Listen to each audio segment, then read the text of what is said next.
Thank you, Zimbabwe, for tuning into yet another informative edition of your program. This is Agricultural New Directions, Agribusiness, in support of Vision 2030. Today, I am coming to you from Pricabe Farm here in Kwekwe Midlands, where we are at the first family's farm. You would find that they are into various enterprises, cropping, livestock, and even fish farming, which is what we are going to be listening to at this moment in time. We do have His Excellency, the President of the Republic of Zimbabwe, coming on board and being present at these operations, explaining to us how he managed to transform this weir. It was a weir, by the way. It was transformed into a pond, which now has a holding capacity of well over 2 million fishes within it. He was also talking to us in terms of the irrigation equipment that he did invest in, together with Patrick Munangagwa, the manager here at Pricabe Farm. He was taking us through how the irrigation system works. Understand that you will see that it is highly mechanized. Speaking of technological advancement within our farming community in Zimbabwe, stay tuned. Now, Your Excellency, as we get into our discussion looking at fish farming here in Zimbabwe, what could have inspired you or motivated you to have your own fish farm here at Pricabe Farm? When I got this farm, this was a night where you preserve water overnight. Then I decided to broaden it and make it bigger. I hired Goddard to come and construct and expand this weir into this small dam, because I wanted to have fish in there. But besides, it also serves as water reservoir for our irrigation. We have a pump station at the river about 8 kilometers away, a pump station which pumps water into here. It was very small. We've expanded it because we have expanded our irrigation. All our fields here now, all 400 hectares which are here, are covered by irrigation. So we expanded this and created this little dam. Then we realized it was just water sitting, and we decided to put fish.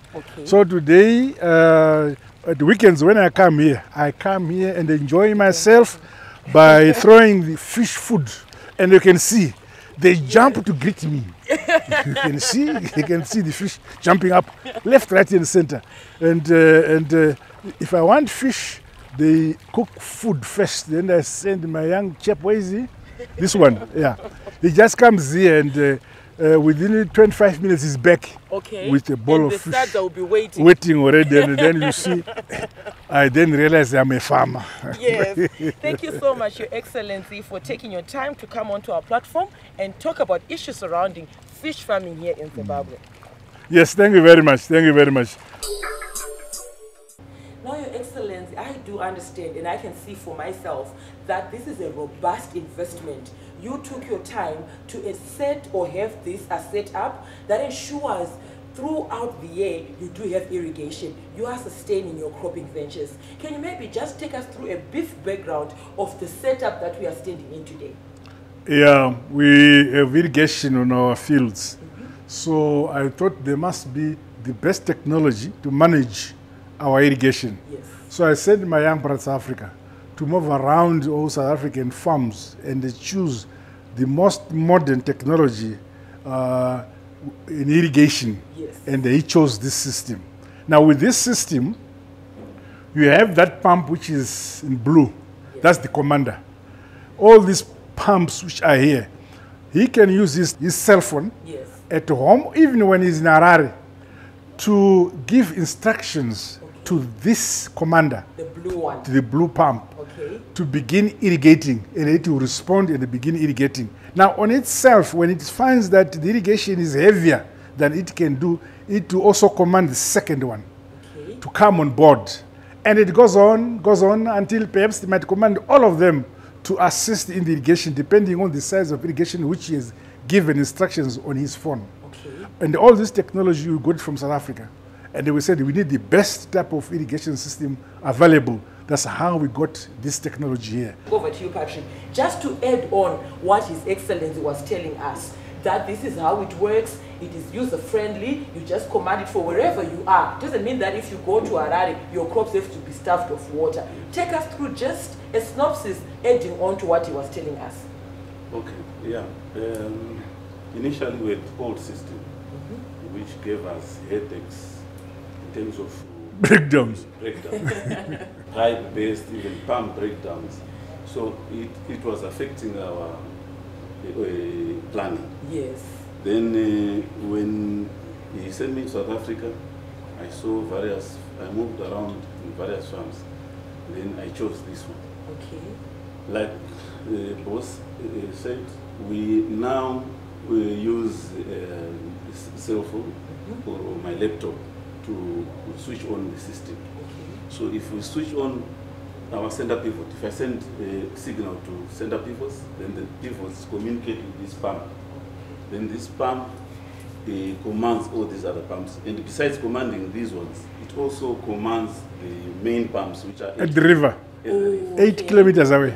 Okay. to bring in water into the night storage. Okay. So no one touches anything. You spoke of sensors Yeah. earlier on when we were touring the field. Yeah. Can you just touch briefly on that as well, the importance of sensors when it comes to your operations here? Yeah, there is what we call human error. True. For instance, if we switch on our irrigation, then somebody is sleeping here, then as a result, we might empty this dam. Yes. But with these sensors, if you switch on your center pivots, then these pumps, when they switch on, they send signal To the river. To the river. Okay. Yeah. And the human error has been Yes, it eradicated. is eliminated. Your Excellency, this is an investment, obviously.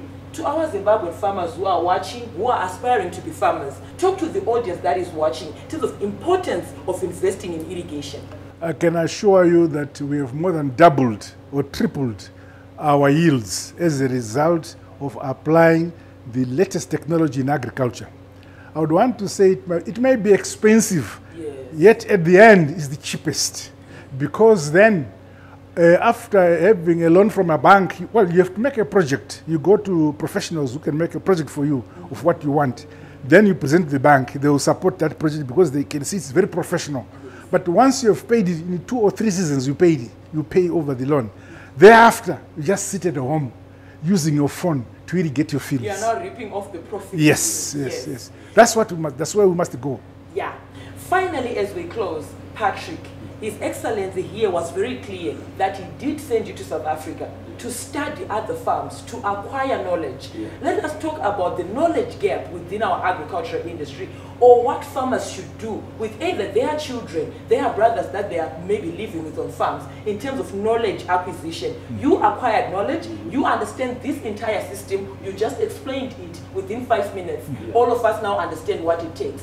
Talk to us in terms of the importance of knowledge acquisition when it comes to farming. Okay, well, yeah, the advantage is that, like the president is saying, the profitability. Yes. In our case, we have improved our yields. And not only that, we've cut costs in terms of electricity. This system saves on electricity, saves on maintenance, saves on labor. Because initially we had people who were concentrating on repairing the old pumps, repairing the main lines, repairing the pumps at the river, even switching on the system. We had so many people, but now we've eliminated that. That it shows that it had improved on our system and the profitability.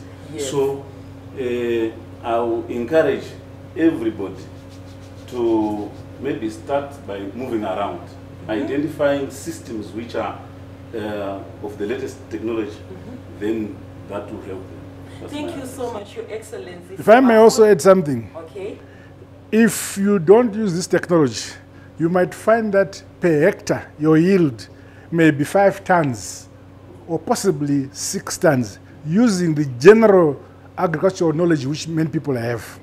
But when you apply what we are doing here, you see the cost of a hectare may be possibly 5 tons. And normally, if you make 6 tons, which means only 1 ton is your profit. Yes. But when you use this system, you jump from 6 tons to 12. Yeah. But the cost still remains at 5 tons or 6 tons. So the other 6 tons are now your profit. So it is critically important to apply the best technology available and you make the money. Thank you so much, Your Excellency. That was very detailed. You spoke of business, finance in agriculture, production economics, where you are saying that your expense remains constant, yes, but you reap more profits if you invest in such a system. Correct. It was a pleasure having you with us today. Thank you so much. Thank you very much.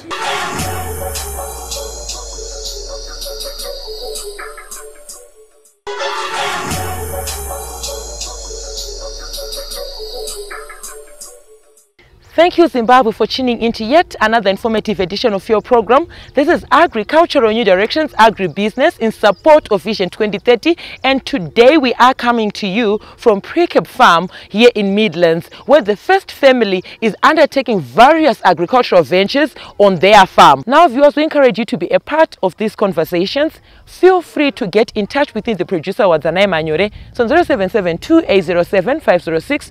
Alternatively, you can like our Facebook page, Agribusiness with Wadzanai, leave your comments and suggestions, and make a follow-up on this episode and more on our YouTube channel, Agribusiness with Wadzanai. We are also now available on X, formerly known as Twitter. It's at Agribusiness 110. I am joined by Vicky, the livestock section manager here at Pricabe Farm. Vicky, thank you for joining us today. Thank you and welcome to Pricabe Farm.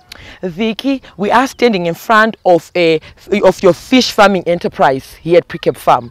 What is the breed or the breeds which are within this pond for starters? Maybe a brief background or overview of this fish farming business. Okay, so the breed that we have fish fingers and bream. So the main breed is bream. Then fish fingers, we had them because they were just coming in through the water where we get our water from Zimbabwe, which we actually use within this farm for irrigating our crops. Okay, generally in terms of fish, how many do you think are within this pond? And maybe just a roundup of generally your feeding times or periods. Do you feed in the morning, in the afternoon, in the evening, or you just do it randomly, you don't have a system? Okay, so in terms of feeding, firstly probably I will share with you what we give to our fish. And also maybe the amounts per day. How many bags of feed do you exhaust? Is it a 50 kg bag, 25 kg? What is it like? Okay, we have growers feed, which are for the fish that are in the stage of growing.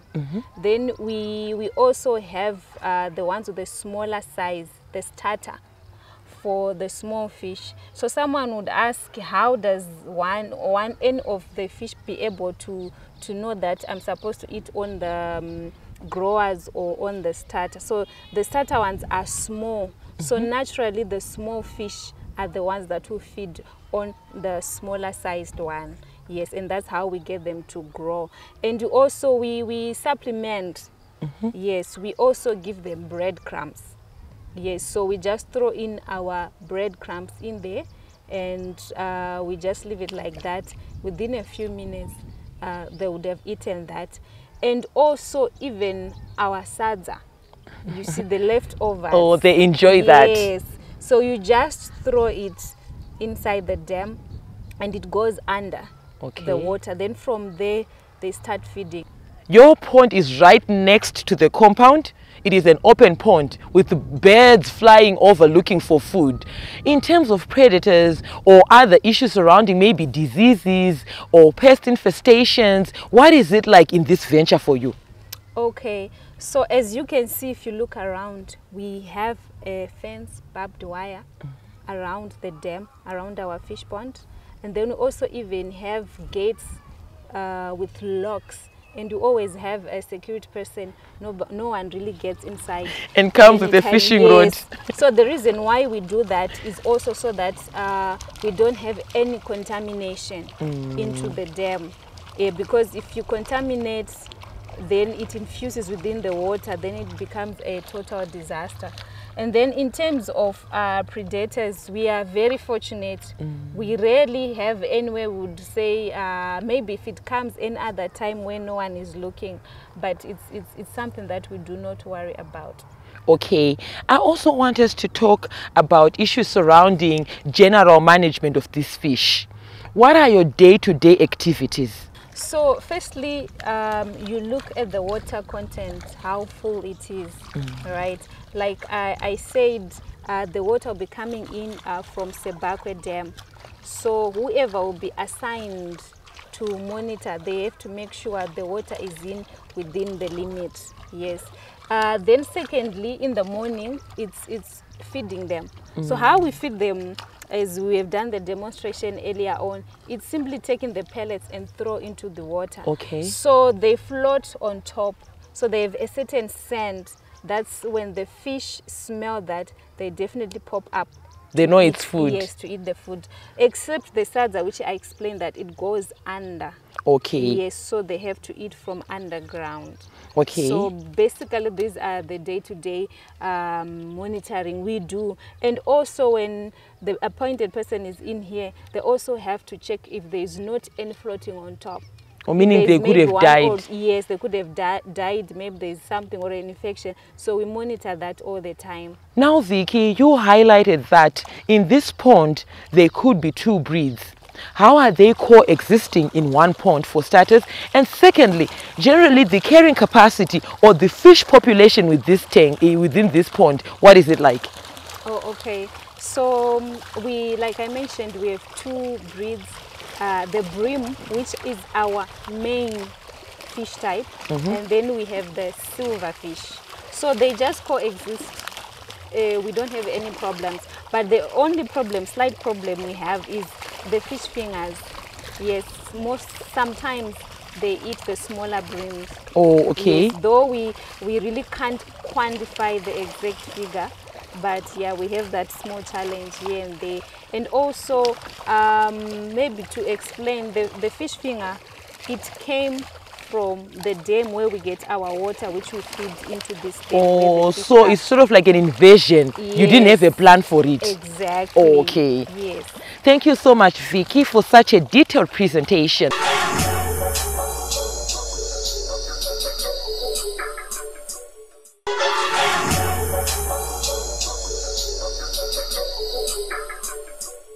Thank you, viewers, for staying tuned to Agricultural New Directions Agribusiness in support of Vision 2030.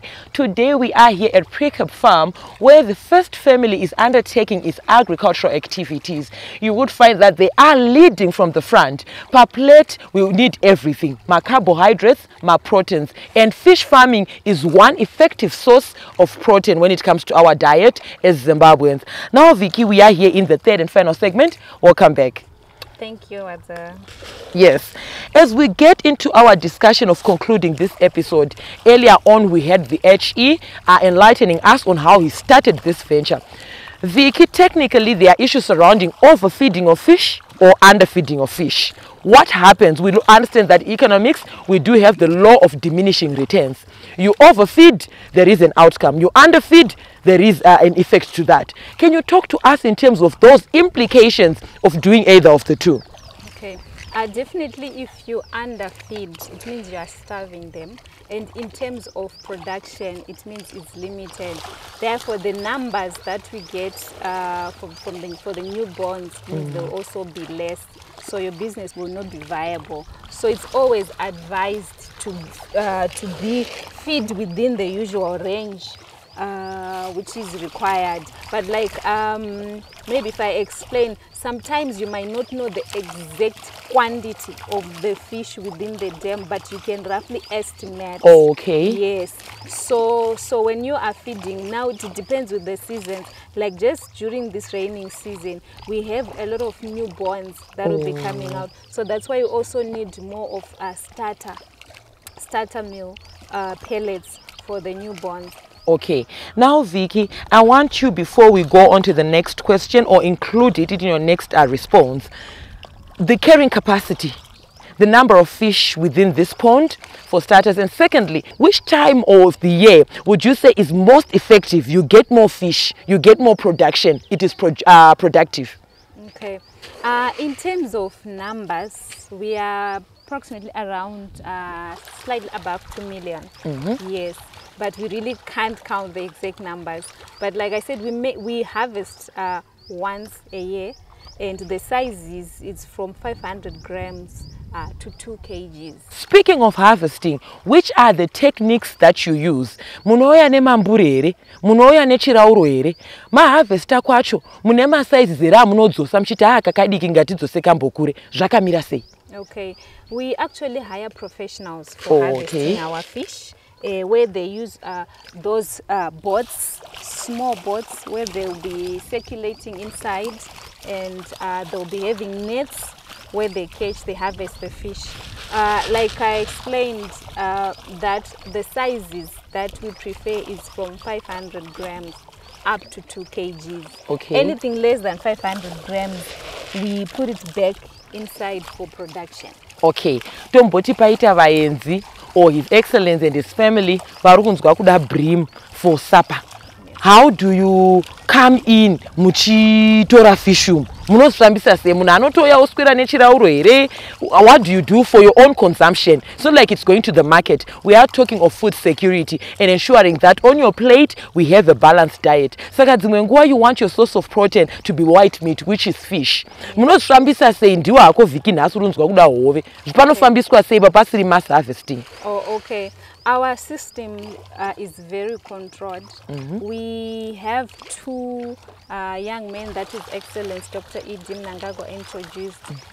Those are the ones that only does the fishing here, because if we say anyone who wants, there is no accountability, and we also don't want any contamination. But also to mention, our president, Dr. Idi Mnangagwa, and the first lady, Dr. Amai Auxilia Mnangagwa, they also love fishing. Like during this festive season, we were here with our first lady, Amai Dr. Auxilia Mnangagwa, and we were actually fishing, and it was very exciting, and she actually caught some of the fish, which we, like you were asking, now we actually cooked that for her, the fish she caught herself. Exactly. Okay. Yes. Vicky, we have come to the end of this episode. The major pitfalls in fish farming. You as the manager, une zvakawanda zvawaona papoint panapa. Zvimwe that you regret, zvimwe you would want to improve. Some of the pitfalls you would want to notify or warn our Zimbabwean farmers or caution them about. What are those in fish farming? Mostly it's the issue of contamination. You don't want any other water which is probably infected with certain type of chemicals that can kill the fish. And some of the chemicals, once they get into the dam or the fish pond, you have no control over them. So you can actually have almost all your fish destroyed, which is not good. And we would also just encourage anyone who would like to get into fish farming. It's a very lucrative business. There are a lot of other young people out there who are teaching people on fish farming and also doing the ponds. Okay. Yes, especially what our president, Dr. Idi Mnangagwa, has been encouraging on nutritional gardens. Yes. So most of the people in communal areas, they're actually doing nutritional gardens, and in those nutritional gardens, source of proteins, they're actually doing fish ponds. Yes, which they can sell within themselves, and we're no longer having malnutrition within our children and our society. Exactly, and now that's working towards the Vision 2030. Thank you so much, Vicky, for taking your time to give us a tour around this farm and explaining how it works in the livestock section. It was a pleasure having you with us today. Thank you, Watson. From me, your host, Wadanae Manyore. I'm also on Instagram. It's a W Manyore, and the crew behind the scenes. Have yourselves a fabulous evening. Thank you for watching.